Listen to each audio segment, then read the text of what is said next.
नमस्ते दोस्तों, fun financial Fridays में आपका बहुत बहुत स्वागत है। मैं हूं डॉक्टर अतुल सावंत, आपका डॉक्टर ऑफ फाइनेंस। और आज का एपिसोड बहुत ही खास है क्योंकि आज की जो गेस्ट है ना, वो कोई सीईओ या कोई करोड़पति नहीं है। आज का गेस्ट हमारे और आपकी तरह एक मिडिल क्लास फैमिली से बिलोंग करता है, जिसने अपने फोकस और डिटर्मिनेशन के साथ कर्ज से मुक्ति पाई है और अपनी इन्वेस्टिंग जर्नी स्टार्ट कर रहा है। अगर आप भी अपनी ज़िंदगी में कहीं फंसे हो, कर्ज में डूबे हुए हो, तो आज का एपिसोड ना आपको एक होम देगा, एक उम्मीद देगा और आपको एक क्लियर ब्लूप्रिंट देगा कि आप इस कर्ज के दलदल से कैसे भागेंगे। तो स्वागत करते हैं हमारे आज के गेस्ट मोहम्मद वसीम का। बहुत बहुत धन्यवाद डॉक्टर अतुल जी, या फिर मैं कहूँ कि आप हमारे गुरु जी हैं जो हमें सही मार्गदर्शन दिखाए आपने। Thank you. और वसीम जी, कैसा लग रहा है आपको आज यहाँ के? बिल्कुल ऐसा लग रहा है कि जैसे कि मैं केबीसी के हॉट सीट पे बैठा हुआ हूँ और सामने हमारे बच्चन साहब बैठे हुए हैं। देखिए, केबीसी में ना रातों रात इंसान करोड़पति बन जाता है, बिल्कुल, लेकिन वो करोड़ों पैसे गवा भी देता है। लेकिन यहाँ पे जो इंसान करोड़पति बनेगा ना, वो जिंदगी भर के लिए करोड़पति रहेगा। बिल्कुल वो सही। अपना वेल्थ प्रिजर्व भी करेगा और मैं इसकी पूरी कोशिश करूंगा कि हर इंडियन बनेगा करोड़पति। बिल्कुल यही होना भी चाहिए। बिल्कुल। तो वसीम जी, आप अपनी जर्नी के बारे में बताइए। जर्नी जो है वो वैसे अभी ख़त्म हुई नहीं, अभी भी जर्नी चल रही है। लेकिन जब मैंने स्टार्ट किया था अपनी जर्नी, ये बात है 2012 की, मैंने अपनी पहली जॉब स्टार्ट की थी एक बीपीओ सेक्टर से, और वहाँ पे महज हमारी सैलरी जो थी वो 4,000 रुपीज़ थी। ओके। फिर मैंने अच्छे खासे टाइम बिताया वहाँ पे, 1.5 साल 2 साल के अप्रॉक्स वहाँ पे बिताया। फिर मैंने अपना जॉब चेंज किया, अपने आप को अपग्रेड किया, स्किल थोड़ी सी डेवलप की और सैलरी भी बढ़ी हमारी। ओके। तो इस तरह से करते करते जो है मैं ऑलमोस्ट जो है 4,000 से लेकर 20,000 तक जो है 2021 तक मैं पहुँचा।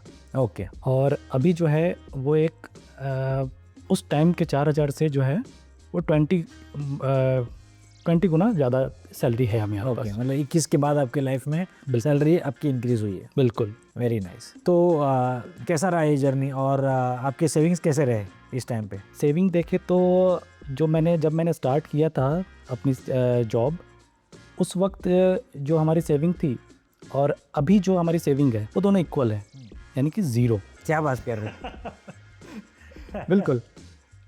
गलती मेरी वहाँ पे ये थी कि जो हर एक टीनेजर करते हैं, उस वक्त हमारी कोई रिस्पॉन्सिबिलिटीज़ नहीं थी, ना ही हमारी शादी हुई थी, ना ही हमारी फैमिली रिस्पॉन्सिबिलिटी थी। फादर्स भी हमारे बिजनेसमैन थे, तो उनका चल रहा था अच्छा, और घर में छोटे मोटे जो सपोर्ट्स होते थे तो वो बड़े वाले भाई करते थे। हम बिल्कुल रिस्पॉन्सिबिलिटी फ्री थे, हम अपने जितने भी सैलरी थे खाते थे, उड़ाते थे, ख़त्म कर देते थे। ओके। ये होता। ओके। एक्चुअली मैंने भी यही किया है। इनफैक्ट आई थिंक ये नॉर्मल है इंडिया में। बिल्कुल बिल्कुल, हर टीनेजर ये करते हैं वो। ओके। और जब शादी होती है या फिर उसके बाद रिस्पॉन्सिबिलिटीज़ आने शुरू होती है, तो उसे एहसास होती है कि मैंने कितनी बड़ी गलती किया उस वक्त। करेक्ट, मुझे भी लगा था। तो शादी आपकी सबसे बड़ी गलती थी? मुझे वापस घर भी जाना है। तो नहीं, शादी ऐसा नहीं कह सकते, लेकिन सबसे बड़ी गलती थी कि मैंने कुछ गलतियां मैंने किया, इसकी वजह से मैं डिप्ट में आया। ओके। तो वसीम, जब आपकी इनकम बढ़ी तो आपकी सेविंग्स क्यों नहीं बढ़ी? देखिए, हुआ ये कि जब मेरी इनकम बढ़ी थी तो मैं सेविंग स्टार्ट किया था मैंने, लेकिन हर एक मिडिल क्लास इंसान की जो प्रॉब्लम होती है वो सबसे बड़ी होती है उसकी इमोशंस। मैं 2-3 महीने तक कुछ सेविंग करता था, और अचानक फैमिली में कुछ इस तरह का इंसिडेंट होता था, या फिर कुछ मेडिकल इमरजेंसी हो गई, या फिर कुछ भी ज़रूरत पड़ गई, तो वो एक साथ मेरी जितने भी सेविंग्स होती थी 2-3 महीने के, वो सभी ख़त्म हो जाते थे और मैं फिर वापस ज़ीरो पे पहुँच जाता था। तो बेसिकली इनकम आपका प्रॉब्लम नहीं था, बिहेवियर आपका प्रॉब्लम था, और यही कड़वा सच है। बिल्कुल। ये नहीं हो सकता। अब आप बताइए कि आप कर्ज के जाल में कब और कैसे फंसे? ये बात है 2021 की, जब मेरी शादी तय हो गई थी। उस वक्त हमारे पास सेविंग्स तो बिल्कुल भी नहीं थे, और हमारे फादर्स के पास भी, पेरेंट्स के पास भी बिल्कुल पैसे नहीं थे। और जब एक आप मिडिल क्लास में हैं आप और सोसाइटीज़ में रहते हैं, तो बहुत कुछ देखना पड़ता है, मैनेज करना पड़ता है। तो उस केस में मुझे लोन लेना पड़ गया मुझे अपने शादी के लिए। तो मैं फर्स्ट लोन मैंने वहाँ स्टार्ट किया, मैंने वो लोन लिया, और सडनली उसके बाद उसी ईयर में ही मेरे भाई ने कार के लिए बोला गया कि कार खरीदते हैं। हम बोले ठीक है, चलो कोई बात नहीं, सैलरी थी तो हमारे पास, तो रिस्पॉन्सिबिलिटी अब उस वक्त नहीं थी, तो मैंने बोला ले लेते हैं कार, कोई मुश्किल नहीं है। तो मैंने कार भी ले लिया 7 लाख की कार भी एक ले लिया मैंने, जिसमें दोनों भाई 3.5 जो है वो डिस्ट्रीब्यूट कर लिया। तो जब कार ली तब आपकी इनकम क्या थी? तब हमारी इनकम थी वो 25,000 रुपीज़। ओके, मतलब आपकी एनुअल इनकम थी 3 लाख और आपने कार ले ली 7 लाख की। बिल्कुल परफेक्ट, मतलब आप डिजास्टर के रास्ते पे निकल चुके थे। बिल्कुल, मेरा गाड़ी में बैठ के आपने निकल लिए। बिल्कुल तबाही के रास्ते पे मैं निकल चुका था वहाँ से। ओके, तो और कोई लोन थे? और फिर उसके बाद एक पर्सनल लोन लिया था मैंने, ओके, जो कि 2.5 लाख की वो थी। और एक सबसे बड़ी लोन लिया था मैंने, जो गलती किया था वो मोबाइल ऐप के ज़रिए लोन लिया था। वो ज़्यादा तो नहीं थी, लेकिन उसका परसेंटेज रेट जो इंटरेस्ट रेट जो था उसका वो 29%। My God. तो आपने क्यों लिया इतना हाई इंटरेस्ट रेट पे लोन? क्योंकि मुझे उस वक्त पैसों की ज़रूरत पड़ गई थी और मैं सोचा कि बैंक तो लोन दे नहीं रहा है मुझे, तो सडनली रातों रात ऐसे ही यूज़ कर रहा था फ़ोन, देखा, अप्लाई किया और इंस्टेंटली 10 मिनट के अंदर अंदर मुझे मेरे अकाउंट पे क्रेडिट हो गया वो अमाउंट। वाह, तो मुझे लगा कि क्या ज़बरदस्त चीज़ है भाई, वाह यार इंस्टेंट पैसा मिल गया। सही लेकिन जर्नी तो स्टार्ट हुआ उसके बाद। तो बेसिकली जितने जल्दी आप लोन ले सकते हैं ना इंडिया में, आई थिंक और किसी कंट्री में इतने आसानी से आपको लोन नहीं मिलेगा आज की डेट में। लेकिन वही सबसे बड़ा जाल है और सबसे बड़ा ट्रैप है बिल्कुल कि आप अपने आप को उस जाल में आराम से फंसा लेते हो और लंबे समय के लिए फंसा के रखते हो। बिल्कुल यही चीज़ है। जहाँ वेल्थ क्रिएशन करना होता है और वहाँ हम वेल्थ डिस्ट्रक्शन करते हैं डेट लेके। तो आपने लोन तो ले लिया था, फिर इनकम बढ़ाने के लिए आपने कोई कोशिश की या कुछ किया आपने? बिल्कुल, कुछ दोस्तों ने कहा कि इनकम बढ़ाने के लिए ट्रेडिंग करते हैं। वाह, तो फिर मैंने ट्रेडिंग स्टार्ट किया। ओके, और जब पहली बार स्टार्ट किया तो कुछ प्रॉफिट्स हुई मुझे लगा कि मैं ही हर्षद मेहता हूँ। वाह, बिगिनर्स लक। बिगिनर्स। तो प्रॉफिट स्टार्ट हुआ, फिर मैंने ट्रेडिंग को एज अ गेम की तरह खेलना शुरू कर दिया। फिर उसके बाद मार्केट ने हमारे साथ गेम खेलना शुरू किया। बिल्कुल। और उस तरह से मैंने वहाँ पे 50,000 रुपीज़ जो है मैंने ऑप्शन ट्रेडिंग में गवाया मैंने वहाँ पे। ओके, मतलब आपकी इनकम थी 25,000, आपने 2 महीने की पूरी इनकम गवा दी। बिल्कुल, और खर्चे अलग। खर्ची अलग हमारी वार्ड। ओके, फिर कब स्टॉप किया आपने कि चालू है अभी भी ट्रेडिंग? जब मुझे ये रियलाइज़ हुआ कि मैं कुछ गलती कर रहा हूँ तो फिर मैंने तौबा किया, कान पकड़ा, मुझे नहीं करनी है भाई ये ट्रेडिंग, पैसे ख़त्म हो जाते हैं, बिल्कुल भी नहीं थे हमारे पास। और फिर मैं उसको ट्रेडिंग को अपने स्टॉप किया वहाँ पे। ओके। आजकल ये बहुत फैशन चल रहा है कि हर इंसान ट्रेडर बनना चाहता है। सबको लगता है ट्रेडिंग से आसानी से पैसा कमाएंगे और बहुत जल्दी अमीर बन जाएंगे। हम लोग ये भूल जाते हैं कि हम, आप और मैं जिस प्रोफेशन में हैं, जो जहाँ पे हम इनकम कमाते हैं, वो इनकम कमाने के लिए हमें इतने साल मेहनत की है, इतने साल का एक्सपीरियंस है, और वो हम as a full time job करते हैं तब पैसा कमाते हैं। बिल्कुल, ट्रेडिंग की ना हमारे पास नॉलेज है ना एक्सपीरियंस है, और लेकिन हम सोचते हैं कि पहले दिन से ही हम मस्त पैसा कमाएंगे। ये बहुत बड़ी मिथ है। और ट्रेडिंग से लोगों को ये सपना दिखाया जाता है कि ट्रेडिंग कर करके आप फाइनेंशियली इंडिपेंडेंट हो जाओगे, एक साइड इनकम आ जाएगा। बट मुझे लगता है कि ये सरासर झूठ है। बिल्कुल। आप देखिए ना, आप जब मैं अपना ट्रेडिंग 25,000 की सैलरी कमाने के लिए 8 घंटा कंटिन्यू 30 दिन तक जाते हैं ड्यूटी, और ट्रेडिंग में हम एक बार में 25,000 कमा देते हैं। तो वही तो, मैं ट्रेडिंग के अगेंस्ट तो बिल्कुल नहीं हूँ। ट्रेडिंग से पैसा बनता है, बट एडवाइजरी यही है कि वो एज आप फुल टाइम जॉब अगर करोगे, पूरी तरह से फोकस रह के करोगे, तो डेफिनेटली पैसा बनेगा। बिल्कुल। लेकिन अगर आप सिर्फ एक साइड असल सोच के करोगे और सोचोगे यहाँ से मुझे थोड़ा थोड़ा पैसा हर महीना आएगा, जैसे आपने कोई कार ओला पे, उबर पे चला दी, आपको लगता है कि कोई रेंट आएगा, या कोई घर लेके आपने चढ़ा दिया और हर महीने रेंट आएगा आसानी से बिना मेहनत किए, वो नहीं होने वाला। वो नहीं, वो एक झूठ है और उसे एक्सेप्ट करके आगे बढ़ना चाहिए। बिल्कुल। प्रॉपर नॉलेज के साथ ही साथ आप इसमें ट्रेडिंग में आप आ सकते हैं। बिल्कुल। बिना नॉलेज के आप इसमें छलांग लगाते हैं तो बेशक आप डूबेंगे ही इसमें। बिल्कुल। तो आपके जर्नी में अभी तक आपने इन्वेस्टिंग के बारे में कुछ नहीं बताया। मैंने जो अपना इन्वेस्टमेंट जर्नी है वो अभी हाल फिलहाल में स्टार्ट किया, और वो महज 5,000 रुपये से वो स्टार्ट किया था मैं। क्या म्यूचुअल फंड में? बिल्कुल, म्यूचुअल फंड में SIP स्टार्ट किया था मैं। Okay, perfect. तो अब आप डेट से बाहर आ चुके हो। आपका लोन कितने साल का था और आपने कितने साल में फेड़ा? टोटल लोन था 7 लाख की लोन थी और 7 साल की ही थी ऑलमोस्ट। ओके। और मैंने 2021 में ही लोन स्टार्ट किया था, अपना फर्स्ट लोन से स्टार्ट किया था। और अभी आज के डेट में 2025 दिसंबर 2025 मैं डेब्ट फ्री हो चुका हूँ। अरे वाह, क्या बात है, congratulations. Thank you, very nice. तो अभी किसी भी तरह का हमारे ऊपर लोन नहीं है। और अब जो मैं अपना जर्नी स्टार्ट किया हूँ वो अपने फाउंडेशन को मजबूत करने के लिए किया हूँ, यानी कि इमरजेंसी फ़ंड की तरफ मूव किया हूँ और हेल्थ इंश्योरेंस अपने फैमिली के लिए, पेरेंट्स के लिए और अपने लिए एक टर्म इंश्योरेंस के लिए भी प्लान किया हूँ मैं। Okay nice. तो हम जब पहली बार मिले थे और जब हमने बात की थी तब आपका कितना लोन बचा था? जब आपसे मुलाकात हुई थी 1 साल पहले अप्रोक्स आई थिंक, तो उस वक्त मैं ऑलमोस्ट 40% लोन क्लियर कर चुका था नॉर्मल EMI पे करते हुए। ओके। और बाकी 60% जो हमारा लोन अमाउंट थे बचे हुए, तो आपने जिस तरह से बताया, मुझे अपना मार्गदर्शन दिया स्नोबॉल मेथड्स के तरीके यूज़ करने के लिए, मैंने वो किया, अपने ट्रेडिंग को स्टॉप किया आपके कहने के मुताबिक, और आज के डेट में मैं डेप्ट फ्री हो चुका हूँ। Very nice. तो डेट स्नोबॉल मेथड के बारे में अपने ऑडियंस को बताइए कि इसे कैसे आपने प्रैक्टिकली अप्लाई किया। बिल्कुल, डेप्ट स्नोबॉल मेथड्स मैंने जो अप्लाई किया था, जैसा आपने बताया था मुझे सब कुछ, मैंने सबसे पहले स्टार्ट किया अपने छोटे लोन्स पे अटैक किया। मैंने जो छोटे लोन्स है उसको अमाउंट उस पर पे करते करते उसको पहले क्लियर कर दिया मैंने। मतलब प्री पे करके आपने पहले छोटे लोन्स करेक्ट, प्री पे करके पहले मैंने उसको लोन को ख़त्म किया, और जो उस लोन का जो EMI हुआ करती थी वो मैंने सेकंड लोन पे अप्लाई किया मैंने। परफेक्ट। वो फिर वो भी ख़त्म हो गया, मतलब वो भी अब जल्दी जल्दी ख़त्म होने लगे। Correct. और फिर जो दोनों अमाउंट जो थे, दोनों का EMI, वो तीसरे पे अप्लाई करना शुरू कर दिया। वंडरफुल। तो मेरे लोन जो अमाउंट जितने भी थे वो बहुत, मतलब कह सकते हैं कि जो हमारा टाइमिंग पीरियड था वो 50% हो चुका था उसमें। करेक्ट। इस तरह से करते हुए। करेक्ट। ये मेथड मैंने पर्सनली यूज़ किया है और मेरा फेवरेट है।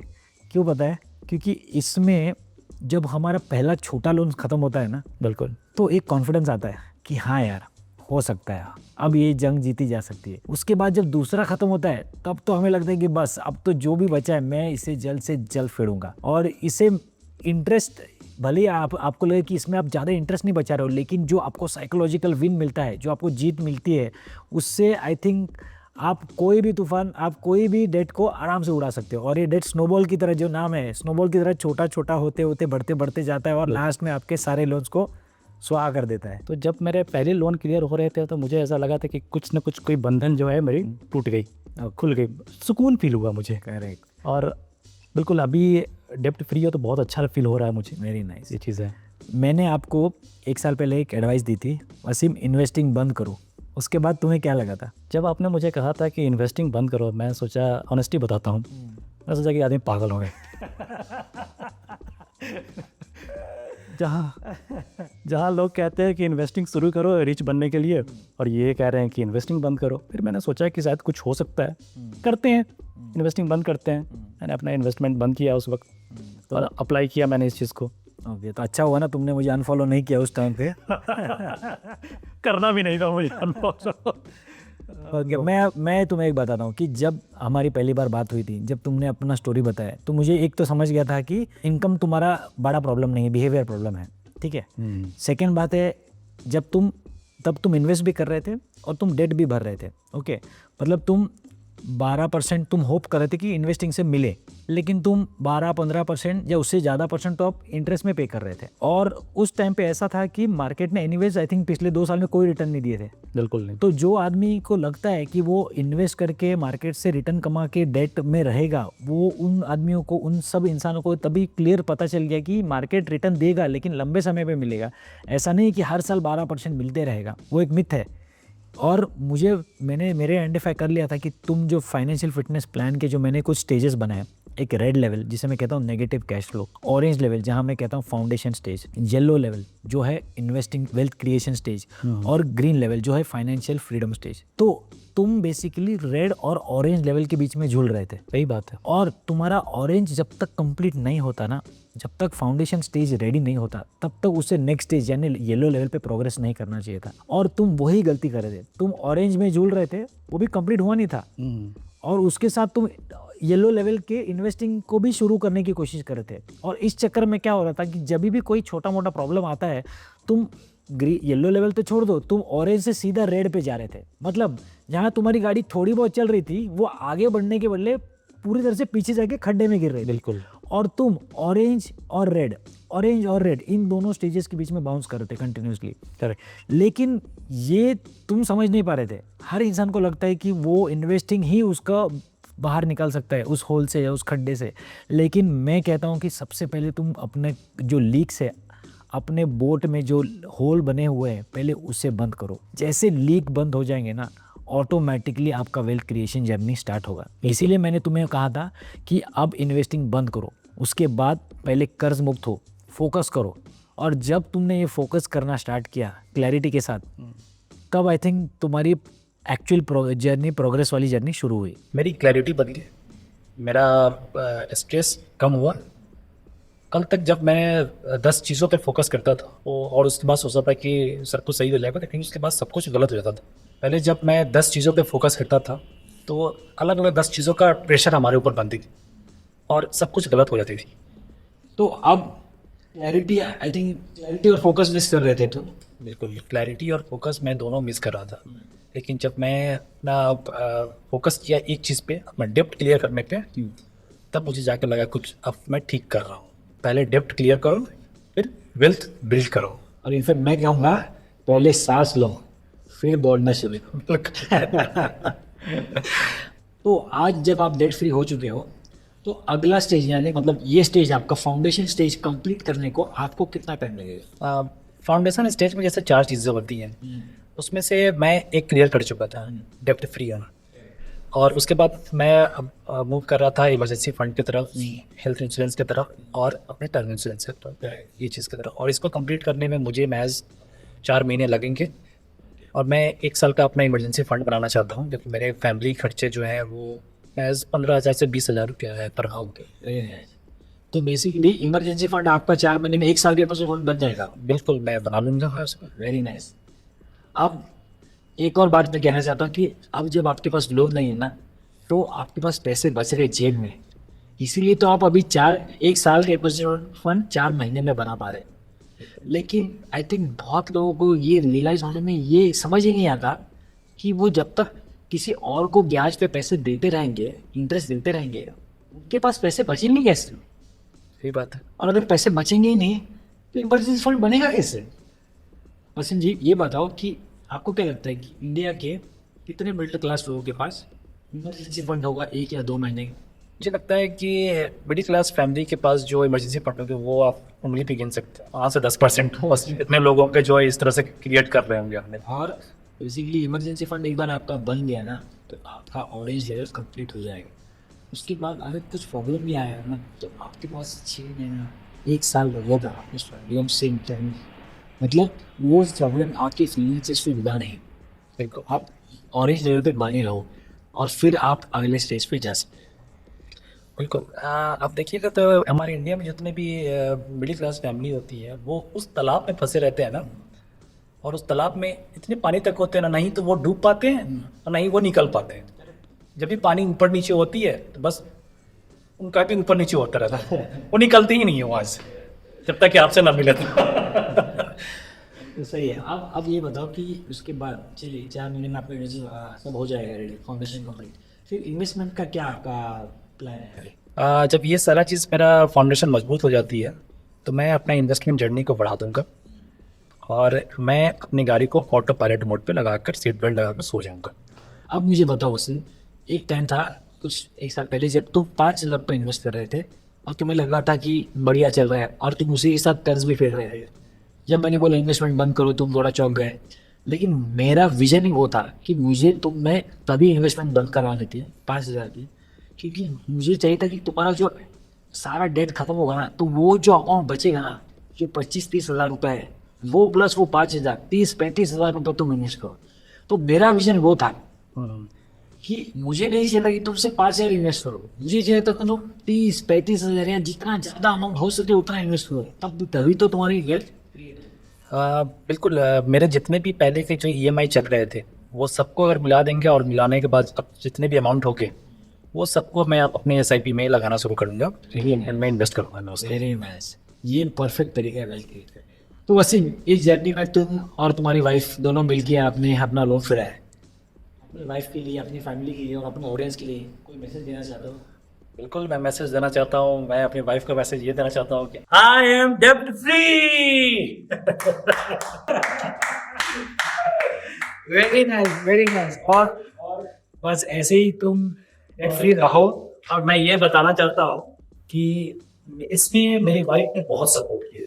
डेफिनेटली क्योंकि जब मैं अपने लोन फैलने के चक्कर में लगा हुआ था, मेरी वाइफ जितनी भी मैं उसको खर्च करता था वो उसने मैंने से बहुत बड़ा लोन था। इस फैमिली को चलाना, एक बच्चे को संभालना और वर्कर की थी, बहुत थोड़ा सा मुश्किल बड़ी हुई थी, लेकिन उसने वो चीज़ किया, बहुत सपोर्ट की मेरे पे। ये टीम वर्क से तो टीम जीतती है, बिल्कुल। Very nice, very nice. तो वसीम चलिए फन फाइनेंशियल फ्राइडेज में थोड़ा फन करते हैं। नेक्स्ट राउंड है व्हाट इफ राउंड। ओके। अगर आपकी इनकम 50% से घट गई तो आप क्या करोगे? पहले अगर होती तो मेरा पैनिक मोड ऑन हो जाता, लेकिन अभी बस शॉपिंग कम करेंगे और कटिंग चाय पे आ जाएंगे बस। Very nice. अगर आपको कोई कहेगा कि वो आपको 20% गारंटीड रिटर्न देगा तो आप क्या करोगे? मैं तो हुसैन बोल्ट की तरह भागना शुरू करूंगा, लेकिन आगे नहीं, पीछे की तरफ। माफ़ करो भैया, नहीं चाहिए मुझे। अगर आपको 1 लाख रुपए रास्ते पे पड़े हुए मिले तो आप क्या करोगे? अगर पहले मिला होता तो पहले मैं आईफोन 16 प्रो मैक्स लेकर मस्त चलाता, उसको लोगों को दिखाता पीछे का लोगो। करेक्ट। लेकिन अभी के टाइम में जो है मिलता है तो मैं सीधा उसको इन्वेस्टिंग कर दूंगा मैं। या आपका इमरजेंसी फंड तो तुरंत ही हो जाएगा। बिल्कुल। ओके। और अगर आपके थोड़ा 15 साल पीछे चले गए तो आप अपने आप को 15 साल छोटे पर्सन को क्या एडवाइस दोगे? बिल्कुल, अगर मैं पिछले 15 साल पहले वाले वसीम से अगर मिलूंगा तो मैं सीधा बोलूँगा उसको कि भाई देखो, कुछ भी हो जाए लोन मत लेना। करेक्ट। लोन जितना दिखता है आसान, उतनी आसान वो है नहीं, बुरी तरह से फंस जाओगे इसमें, कि दूर रहो इससे भैया। 100%। नेक्स्ट एक quick fire rapid fire round. आपकी biggest financial mistake? Biggest financial mistake अगर हम कहें तो मैंने जब कार परचेस किया तो वो मेरा बिगेस्ट फाइनेंशियल मिस्टेक था। लेकिन क्यों? अब मैं आपको कहूँगा कि किसी अंधे आदमी को आप मूवी ले जाइए दिखाने के लिए, तो वो क्या जाएगा आपके साथ? नहीं, डेफिनेटली नहीं। क्यों, ऐसे क्यों बोल रहे मैंने वही गलती किया था, मुझे कार ड्राइविंग नहीं आती है और मैंने कार परचेस कर ली। हैं? क्या बात है। तुम्हारी सुपर पावर क्या है? मेरी सुपर पावर है कि फोकस। जब तुम कर्ज फ्री हो गए तब तूने पहली चीज़ क्या की? जब मैं डेप्ट फ्री हुआ तो मैं सुकून का सांस लिया मुझे। ये सबसे ज़रूरी है। बिल्कुल। बिटकॉइन या एफडी? पहले तो मैं अपना ऑरेंज लेवल क्लियर करता हूँ, फिर उसके बाद फोकस करूँगा इन चीज़ों पे। Correct correct. Financial freedom? Financial freedom कहे तो मेरा एक सपना है जो कि मैं उसको पूरा करूँगा। बिल्कुल ज़रूर, हर इंसान ने करना चाहिए अपना ये सपना पूरा। Doctor of finance in 1 word? Life changing. Thank you. Okay, thank you. आप अपनी गलतियों से क्या सीखे हो? बिल्कुल, मैं अपनी गलतियों से जो सीखा हूँ वो सबसे पहले चीज़ है कि लोन नहीं लेना चाहिए जब तक ज़रूरत ना हो। बहुत ज़रूरत है तब आप ट्राई कीजिए, अदरवाइज़ कोशिश कीजिए कि ना ही ले। हम फाउंडेशन को मजबूत रखिए अपना, और अपनी इन्वेस्टिंग जर्नी जो है वो बड़ी सोच समझ के कीजिए। बस यही मैं लोगों को बताना चाहता हूँ। ओके। तो वसीम के इस जर्नी से हमें ये सीखने मिलता है कि जब तुम फोकस करके डेट से बाहर निकलने की कोशिश करोगे ना, तब तुम 100% सक्सेसफुल होगे। अगर आपके पास कोई प्लान है और उस प्लान पे अगर आप काम करोगे तो आपको सक्सेस मिलेगा ही मिलेगा। और दूसरी बात है कि इन्वेस्टिंग करना ज़रूरी होता है, लेकिन उससे ज़रूरी होता है एक अच्छा फाउंडेशन बनाना। और फाउंडेशन में 4 चीज़ें आती है: कर्ज से मुक्ति, मेडिकल इंश्योरेंस, टर्म इंश्योरेंस और एक अच्छा इमरजेंसी फंड। जब ये आपके पास रेडी है ना, तब आप असली में तैयार हो आपकी इन्वेस्टिंग जर्नी शुरू करने के लिए। जब मैं एक मिडिल क्लास आदमी एक ज़ीरो से हीरो तक पहुंच सकता हूं, तो मुझे लगता है कि हर कोई वो इंसान जो है वो अपनी कामयाबी के रास्ते को चुन सकता है और वो अपने क्लियर कर सकता है अपने सारे डिप्ट। यस, मुझे लगता है वसीम तुम्हारी ये जो स्टोरी है ना, वैसे सेम स्टोरी लाखों इंडियंस की है। बिल्कुल, बहुत सारे मिडिल क्लास फैमिली ऐसे होते हैं जिनका सेम इशू होती है, यही सेम स्टोरी चल रही है। उन्हें बस मुझे चाहिए कि ये वीडियो उन तक पहुँचे, उन्हें भी मोटिवेशन मिले और वो भी उनके लाइफ से ज़ीरो से हीरो बने। ओके, तो thank you Wasim, thank you so much. बहुत आपने अपनी शुक्रिया। जर्नी शेयर की और फिर से एक बार मिलेंगे बिल्कुल कुछ महीनों या कुछ सालों बाद और देखेंगे कि आप अपनी जर्नी में कहाँ तक पहुँचे होंगे। बिल्कुल। और wish you all the best. Thank you so much. So यार we wrap it up from fun financial Fridays. Thank you so much, बहुत बहुत धन्यवाद आप सबका, और मिलते हैं अगले वीडियो में। तब तक के लिए फाइनेंशियली फिट रहिए, कर्ज मुक्त रहिए और हंसते रहिए। Thank you very much.